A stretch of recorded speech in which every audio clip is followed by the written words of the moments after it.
सब समझदार है। संजय सरग हटाओ, संजय सरग हटाओ, बचाओ। भ्रष्टाचारी अधिकाऱ्याला निलंबित केलाच पाहिजे, भ्रष्टाचारी अधिकाऱ्याला निलंबित केलाच पाहिजे, भ्रष्टाचारी अधिकाऱ्याला निलंबित केलाच पाहिजे। संजय सरग हटाओ, बचाओ। यस। 8 दिवसापासून या ठिकाणी उपोषण करत आहोत। आमची सरस मागणी अशी आहे की जालना जिल्हा अधीक्षक अभियंता संजय प्रभाकर सरग यांनी केलेल्या विविध भ्रष्टाचारामध्ये हा चार्जशीटमध्ये दोषी आढळून आला देखून तरी पण हे अधिकारी त्या भ्रष्टाचारी अधिकाऱ्याला का पाठीशी घालतात, यांचे अनेक मुद्दे आहे। जालना असेल, बीड असेल, औरंगाबाद असेल, संभाजीनगर असेल, या ठिकाणी यांनी मोठ्या प्रमाणात भ्रष्टाचार केलेला आहे। आता सध्या ते जालना जिल्ह्यामध्ये कार्यरत आहेत। आमची एकच मागणी रास की त्यांना एक तर त्यांचं इथून बदली करा, त्यांना मराठवाड्याच्या बाहेर टाका किंवा निलंबित करा। या माणसानं फार मोठ्या प्रमाणात माया जमा केलेली आहे। हा भ्रष्टाचारामधला फार मोठा महाडॉन आहे। माझा आपल्या चॅनलवाल्याला एकच विनंती आहे की ही बातमी आपल्या माध्यमातून व्यवस्थापकीय संचालक असतील किंवा ह्या डिपार्टमेंटचे करते धरते देवेंद्रजी फडणवीस असतील, यांच्याकडे ही बातमी पाठवा। आणि एकीकडे हे सरकार म्हणतं की ह्या देशामधला भ्रष्टाचार आम्ही हे करू, हटवू।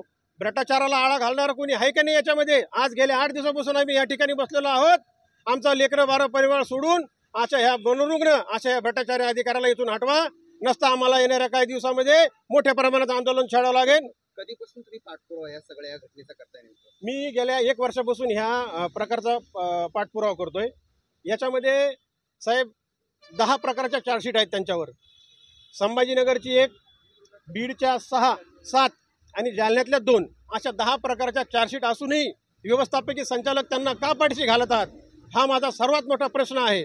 बोलायसारखं भरपूर आहे, भरपूर मुद्दे आहेत, पण वेळेच्या भावी आता आमचे गोरसेनेचे जिल्हा अध्यक्ष हे देखील बोलणार आहेत। हो,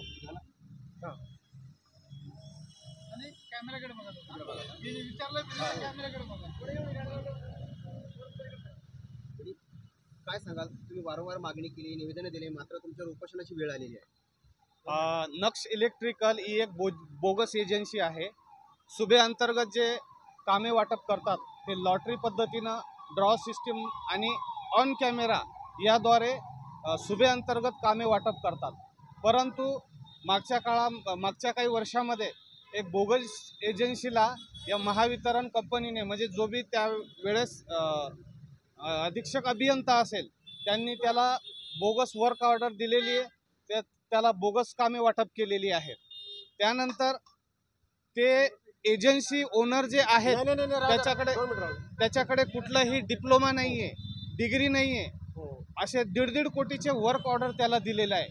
आता अशा भ्रष्ट एजन्सी मालकाला हा MSCB स्टाफ म्हणजे सहाय्यक अधीक्षक जालना जिल्हा मला असं म्हणायचं की बोगस कागदपत्र करून ते टेंडर उचललेत म्हणून? बोगस कागदपत्र पूर्णपैकी आम्ही त्याचे बाहेर काढलेले आहेत। त्याच्याकडे कुठलं डिप्लोमा नाही, डिग्री नाही आहे, कुठलंच लायसन्स नाही आहे। अशा भ्रष्ट एजन्सीला कोट्यावधीचे कामं देऊन त्याला गजाआड करतायत। म्हणजे आम्ही पाठपुरावा करतोय, 8 दिवसापासून इथं उपोषण करतोय आम्ही। आता माननीय व्यवस्थापक साहेबांना ध्यानात आल्याच्या नंतर बी ते त्यांना पाठीशी घालायचं काम करतायत। कारण की भ्रष्ट एजन्सी असतानाही त्याच्यावर गुन्हा दाखल होत नाही, कारण डिपार्टमेंट फिर्यादी बनल्याशिवाय त्याच्यावर गुन्हा दाखल होत नाही। तर पोलीस स्टेशनमध्ये आम्ही जाऊन आलो तर ते स्वतः म्हणाले की डिपार्टमेंट जोपर्यंत फिर्यादी बनत नाही तोपर्यंत आम्ही एजन्सी मालकाला अटक करू शकत नाही, त्याच्यावर फौजदारी गुन्हा दाखल करू शकत नाही। जर माझं नाव श्याम राठोड, जोपर्यंत त्याला फौजदारी गुन्हा दाखल त्याच्यावर करत नाही तोपर्यंत इथून आम्ही हटणार नाही। आणि येणाऱ्या दिवसामध्ये आम्ही आत्मदहनाचा पण इशारा देणार जोपर्यंत या प्रकरणाची दखल या व्यवस्थापक साहेबांनी नाही घेतली तर।